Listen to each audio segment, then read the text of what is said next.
வணக்கம். வடலியில் காலை நேர பிரதான செய்திகள். முதலில் தலைப்புச் செய்திகள்.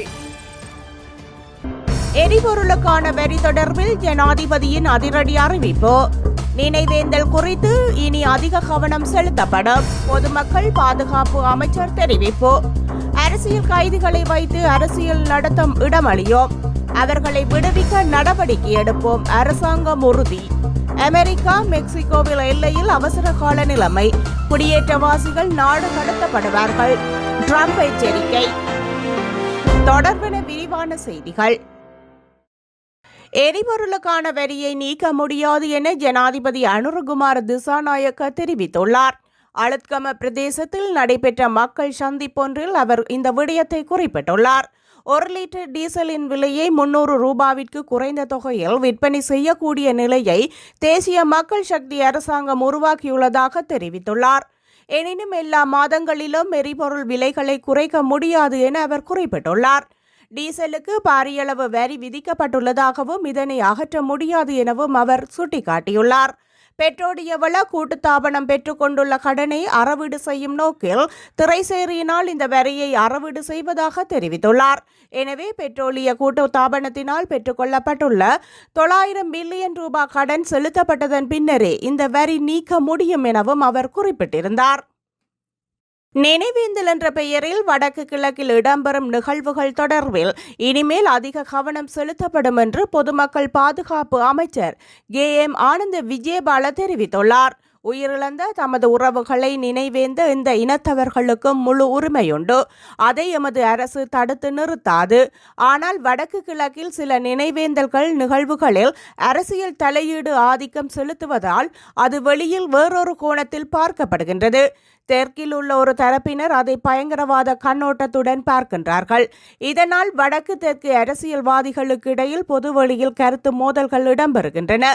எனவே நினைவேந்தல் என்ற பெயரில் வடக்கு கிழக்கில் இடம்பெறும் நிகழ்வுகள் தொடர்பில் இனிமேல் அதிக கவனம் செலுத்தப்படும். நினைவேந்தல் நிகழ்வுகளை தடுத்து நிறுத்துவது எமது நோக்கமல்ல என அவர் தெரிவித்தார்.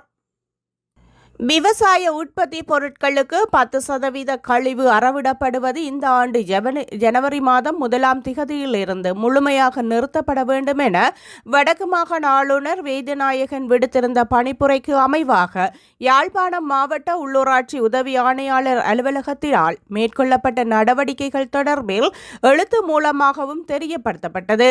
உள்ளூராட்சி உதவி ஆணையாளர் பொன் ஸ்ரீவர்ணனால் அனுப்பி வைக்கப்பட்டுள்ள அறிக்கையில் கடந்த காலங்களில் மத்திய அமைச்சர்களாலும் எமது மாகாண சபைக்கு உரித்தான முதலமைச்சராலும் காலத்துக்கு காலம் பதவியில் உள்ள ஆளுநர்களாலும் மற்றும் எமது திணைக்கள தலைவர்களாலும் இந்த பிரச்சினை தொடர்பில் நடவடிக்கை எடுக்கப்பட்டன.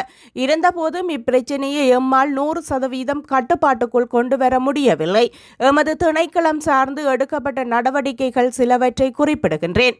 சந்தைகளை குத்தகைக்கு வழங்கும் போது சந்தை குத்தகை ஒப்பந்தங்களில் 10% கழிவு அறவிடப்பட முடியாது என்ற இறுக்கமான வாசகங்கள் உட்படுத்தப்பட்டு ஒப்பந்தங்கள் மேற்கொள்ளப்பட்டிருந்தன. சந்தைகளில் காட்சிப்படுத்தப்பட்டுள்ள காட்சி பலகைகளிலும் வியாபாரிகளுக்கும் விவசாயிகளுக்கும் மற்றும் அனைவருக்குமே தெரியக்கூடியதாக 10% கழிவு அறவிடப்படுவது சட்ட முரணானது என்பது தொடர்பாக தகுந்த காட்சிப்படுத்தல்கள் சந்தைகளில் காட்சிப்படுத்தப்பட்டுள்ளன.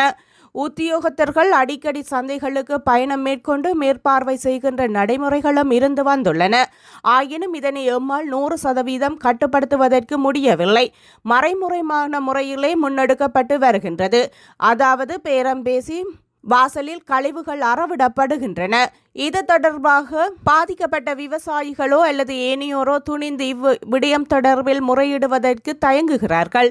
ஏனெனில் மீண்டும் அதே சந்தையில் அதே வர்த்தகர்களை நாடி சென்றே விவசாயிகள் தமது பொருட்களை விற்க வேண்டிய நிலைமை இருப்பதால் வர்த்தகர்கள் தமது பொருட்களை புறக்கணித்து விடுவார்கள் என்ற அச்சத்தில் அவர்கள் எங்களுக்கு முறையிடுவதில்லை.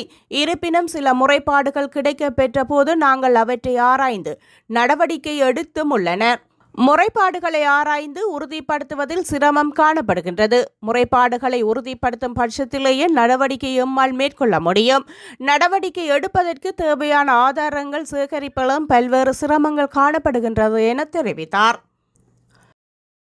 அரசியல் கைதிகள் என்று சொல்லப்படுபவர்களை வைத்து அரசியல் நடத்த இடம் அளிக்க மாட்டோம், அவர்களை விடுதலை செய்ய நடவடிக்கை எடுப்போம் என பொதுமக்கள் பாதுகாப்பு அமைச்சர் ஆனந்த விஜயபால தெரிவித்தார்.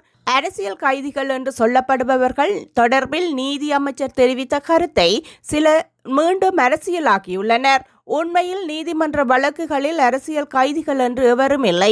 பயங்கரவாத தடுப்பு சட்டத்தின் கீழ் கைது செய்யப்பட்டு தடுத்து வைக்கப்பட்டுள்ள வடக்கு கிழக்கு தமிழர்களைத்தான் அரசியல் கைதிகள் என்று ஒரு தரப்பினரும், புலிகள் அமைப்பின் சந்தேக நபர்கள் என்று இன்னொரு தரப்பினரும் கூறி வருகின்றனர்.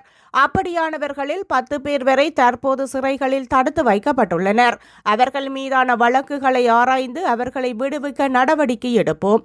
எனவே அரசியல் கைதிகள் என்று சொல்லப்படுபவர்களை வைத்து அரசியல் நடத்த இடம் அளிக்க மாட்டோம் என அவர் தெரிவித்தார். வடமாகாண தொழில்துறை திணைக்களத்தின் ஆலோசனையுடன் யாழ்ப்பாண முயற்சியாளர் சங்கத்தினால் நடத்தப்படும் பஞ்சவர்ணம் உள்ளூர் உற்பத்தியாளர்களுக்கான புதிய விற்பனை கூடம் யாழ் நகர பகுதியில் ஸ்ரீலங்கா டெலிகாம் நிறுவனத்திற்கு எதிரில் நேற்று திறந்து வைக்கப்பட்டது. இதில் பிரதம விருந்தினராக கலந்து கொண்ட வடக்கு மாகாண ஆளுநர் வேதநாயகம் விற்பனை கூடத்தை திறந்து வைத்தார். உள்ளூர் உற்பத்தியில் செயற்படுகின்ற பொருட்களை சந்தைப்படுத்துவதில் பிரச்சினை இருக்கின்றது. உற்பத்தியாளர்கள் தமது உற்பத்தி பொருட்களை பொதுவான இடத்தில் காட்சிப்படுத்தவும் சந்தைப்படுத்தவும் வாய்ப்புகளை கோரியிருந்தார்கள். தற்போது திறக்கப்பட்டுள்ள இந்த இடத்தில்தான் நான் மாவட்ட செயலாளராக இருந்தபோதும் விற்பனை கூடத்தை திறப்பதற்கு திட்டமிட்டிருந்தாலும் அது அப்போது சாத்தியப்பட்டிருக்கவில்லை. இப்போது சாத்தியமாக உள்ளது. தற்காலிகமாக அமைக்கப்பட்டிருந்தாலும் நிரந்தரமான கட்டடத்தை இந்த ஆண்டு இறுதிக்குள் அமைக்க முடியும் என நம்புகின்றேன். சிறு கைத்தொழில் முயற்சியாளர்களின் பொருட்களை மக்கள் கொள்வனவு செய்வதை ஊக்குவிக்கும் வகையில் விளம்பரப்படுத்த வேண்டும். வடக்கின் ஏனைய மாவட்டங்களிலும் இவ்வாறான விற்பனை நிலையங்கள் உருவாக்கப்பட வேண்டும். இந்த முயற்சியில் ஈடுபடும் அனைத்து முயற்சியாளர்களையும் வாழ்த்துகின்றேன். இதை சிறப்பாக இயக்குவதன் மூலமே உங்களுக்கு தொடர்ச்சியாக உதவிகளை வழங்க வேண்டும் என்ற எண்ணம் எங்களுக்கு ஏற்படும். சிறப்பாக இயங்குவதாக வாழ்த்துவதாக ஆளுநர் தனது உரையில் குறிப்பிட்டிருந்தார். அம்பாறை மாவட்டம் மருதமுனை பாண்டிருப்பு இடைப்பட்ட பகுதிகளில் 2 பெரிய கடல் ஆமைகள் இறந்த நிலையில் கரையொதுங்கியுள்ளமை அவதானிக்கப்பட்டுள்ளது. கடற்கரைக்கு சென்ற கடற்தொழிலாளர்கள் நேற்று காலை உயிரிழந்த நிலையில் ஆமைகள் கரையொதுங்குவதை அவதானித்துள்ளனர். இவ்வாறு கரையொதுங்கியுள்ள 2 கடல் ஆமைகளும் சுமார் 3 அடி நீளமும் 25 தொடக்கம் 50 கிலோகிராம் எடை கொண்டதாகவும் அமைந்துள்ளது. ஆழ்கடலில் ஏற்பட்டுள்ள மாற்றம் காரணமாக கடலாமைகள் கரையொதுங்கி வருவதாக அப்பகுதி கடற்தொழிலாளர்கள் தெரிவிக்கின்றனர். குறித்த கடலாமைகள் 2ம் ஒலிவ் வகையை சார்ந்தது என தெரிவிக்கப்படுகின்றது. இதேபோன்று கடந்த வாரமும் பெரிய நீலாவணை பகுதியில் பெரிய கடலாமை ஒன்று இறந்த நிலையில் கரையொதுங்கியிருந்தமையும் குறிப்பிடத்தக்கது. கல்முனை விசேட அதிரடி படையினரால் கைது செய்யப்பட்ட பிரபல போதைப் பொருள் வியாபாரியான ஆப்ப மாமா குறித்து மேலதிக விசாரணைகள் முன்னெடுக்கப்பட்டுள்ளன. நீண்ட காலமாக ஐஸ் போதைப் பொருள் விற்பனை செய்து வந்த நிலையில் கடந்த வெள்ளிக்கிழமை இரவு கல்முனை விசேட அதிரடி படை அதிகாரிகளுக்கு கிடைக்கப்பட்ட ரகசிய தகவலின் பேரில் மேற்கொள்ளப்பட்ட சோதனை நடவடிக்கையில் ஐஸ் போதைப் பொருளுடன் கைதானார்.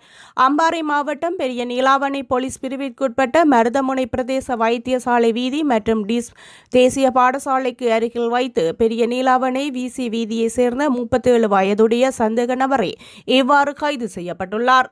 இதன்போது கைது செய்யப்பட்ட சந்தேக நபரிடமிருந்து 1 கிராம் 30 மில்லிகிராம் ஐஸ் போதைப் பொருள் மீட்கப்பட்டதுடன் சந்தேக நபர்கள் உள்ளிட்ட சான்று பொருட்கள் என்பன சட்ட நடவடிக்கைகளுக்காக பெரிய நீலாவணை போலீஸ் நிலையத்தில் ஒப்படைக்கப்பட்டிருந்தன. மேலும் இந்த கைது நடவடிக்கையானது கல்முனை விசேட அதிரடிப்படை முகாம் பதில் பொறிப்பதிகாரி போலீஸ் பரிசோதகர் இலகேவின் வழிநடத்தலில் மேற்கொள்ளப்பட்டிருந்தமையும் குறிப்பிடத்தக்கது. அமெரிக்க மெக்சிகோ எல்லையில் தேசிய அவசரகால நிலையை அறிவிக்கும் பிரகடனம் நேற்று வெளியிடப்படும் என அமெரிக்காவின் புதிய ஜனாதிபதியாக பதவியேற்றுள்ள டொனால்ட் ட்ரம்ப் தெரிவித்துள்ளார். அமெரிக்காவிற்குள் சட்டவிரோதமாக நுழைவது உடனடியாக தடுக்கப்படும் என தெரிவித்துள்ள அவர், மில்லியன் கணக்கான அமெரிக்கர்களுக்கு சொந்தமில்லாத குற்றவாளிகள் எங்கிருந்து வந்தார்களோ அவர்களை அங்கே அனுப்பும் நடவடிக்கை ஆரம்பமாகும் எனவும் அவர் குறிப்பிட்டார்.